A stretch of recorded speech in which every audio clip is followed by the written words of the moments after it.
Oke, bismillahirrahmanirrahim. Assalamualaikum warahmatullahi wabarakatuh. Ketemu lagi dengan saya Dodi di Fantastic Secret ke-24. Pada video sebelumnya kita udah ngebahas tentang formula Fantastic Positioning.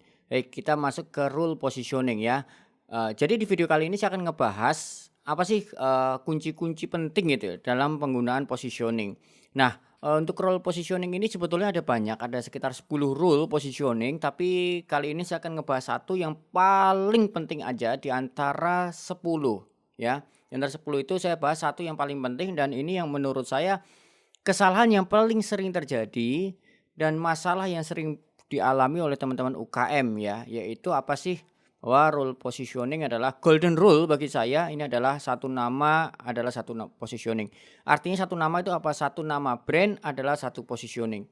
Contohnya gimana nih? Saya kasih sampel ya. Ada perusahaan sampo, bukan perusahaan sampo, ada sebuah perusahaan consumer goods namanya P&G. Nah, P&G ini punya 4 sampo, 4 brand sampo. P&G ini adalah corporate brand dan punya 4 produk brand. 4 produk brand itu apa aja? Head and Shoulders, Pantene, Burt ini kalau masuk di Indonesia namanya Rejoice, kemudian Herbal Essence. Masing-masing brand memiliki positioningnya sendiri-sendiri. Pembasmi ketombe itu untuk positioning untuk Head and Shoulders. Rambut bercahaya itu untuk positioning Pantene dan Rejoice adalah untuk positioning sampo dan conditioner yang pertama. Kemudian Herbal Essence itu adalah bahannya alami. Nah, kemudian pertanyaannya kan selalu begini. Kita udah nemu ini positioning. Kemudian setelah itu saya ingin membuat produk baru, produk tambahan.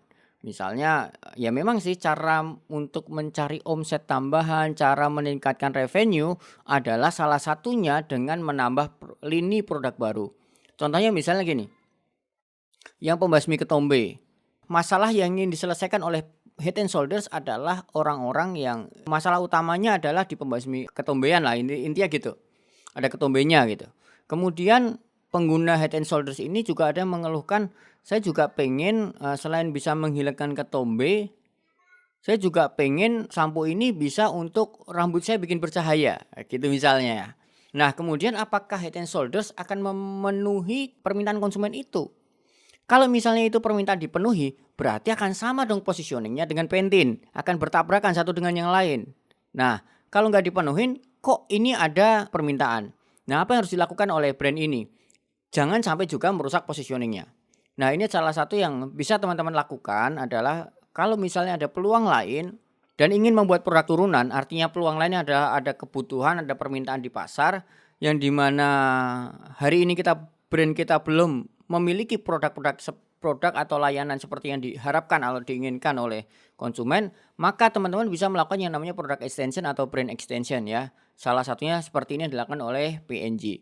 Nah, Head and Shoulders ini misalnya nih, mereka mengatakan pengguna Head and Shoulders mengatakan saya pengen rambut saya selain pembasmi ketombe juga ada yang bisa membuat rambut saya bercahaya.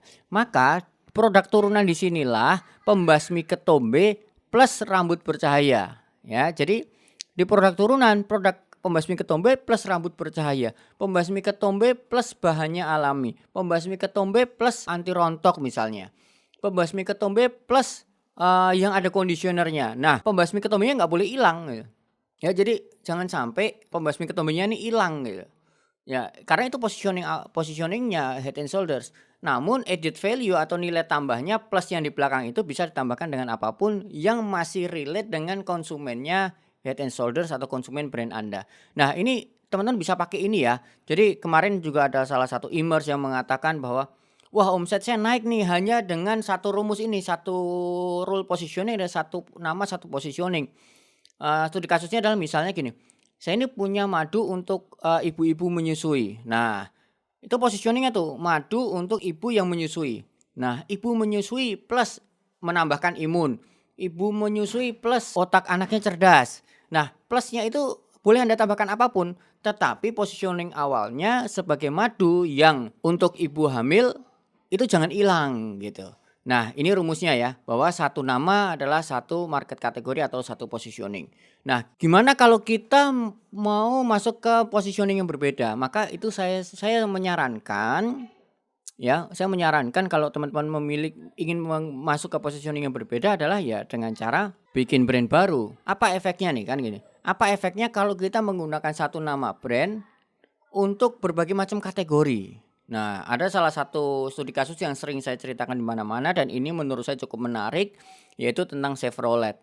Kenapa Chevrolet? Chevrolet ini pada awalnya mobil yang bukan spesialis. Di awalnya adalah mobil MPV, multi purpose vehicle, atau ya mirip Avanza lah gitu.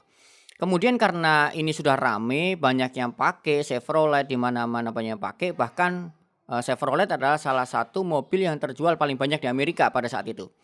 Kemudian, nah ini kan banyak yang minta nih konsumennya, tolong bikinin saya sedan dong, tolong bikinin saya pick up dong, tolong bikinin saya truk dong gitu. Nah akhirnya permintaan konsumen itu diturutin. Ya, permintaan konsumen itu diturutin. Setelah diturutin, akhirnya sampailah Chevrolet memiliki 22 lini produk ya. 22 lini produk ya.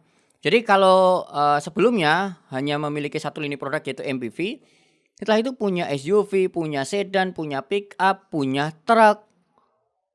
Sampailah punya 22 lini produk. Apa yang terjadi? Yang terjadi adalah penjualannya malah merosot. Yang tadinya punya satu lini produk, punya satu MPV saja hanya bisa menjual 1,7 juta unit. Namun pada saat punya 22 lini produk, Chevrolet hanya mampu menjual kumulatif total 1,7 juta unit. Nah, apa yang salah coba? Ini kan, apa yang salah? Oke, kita track ke belakang. Kan sebetulnya banyak juga nanya, loh Toyota juga melakukan hal yang sama Mas Dodi. Kenapa kok nggak beda sama Chevrolet gitu hasilnya? Begini, satu nama satu positioning. Toyota adalah corporate brand. Sebetulnya Chevrolet jugalah corporate brand. Namun gitu, ada namunnya. Namun gini, misalnya kita mau beli Innova, kita nggak mengatakan saya mau beli Innova. Kita mengatakan saya mau beli Innova. Kita mau beli Avanza ya ngomongnya mau beli Avanza, bukan mau beli Toyota. Artinya apa? Satu nama brand, satu positioning gitu kan. Nah beda nih sama Chevrolet. Chevrolet semua 22 lini produk disebut dan diingat oleh konsumen dengan 22 produk itu disebut oleh konsumen, diingat oleh konsumen adalah dengan satu nama, yaitu Chevrolet. Padahal masing-masing lini produk itu ada brandnya sendiri-sendiri. Misalnya yang di Indonesia Spin, ada lagi Captiva. Tapi hari ini kita nggak menyebut mau beli Captiva. Kita hari ini nggak menyebut yang kita mau ngebeli Spin gitu. Tapi kita mau beli Chevrolet. Nah, kenapa itu bisa terjadi? Karena corporate brandnya terlalu kuat. Corporate brandnya terlalu mendominasi. Nah, efeknya apa sih? Apa hubungannya nih? Kok bisa menurunkan omset? Karena gini, hubungannya kaitannya adalah dengan slot pikiran konsumen. Kenapa? Karena slot konsumen ini cara berpikirnya adalah, manusia berpikir adalah dengan cara folder-folder. Di pikirannya ya ada folder-folder gitu. Dan folder ini apa sih? Folder ini sebetulnya positioning. Nah, brand kita itu mau masuk folder mana?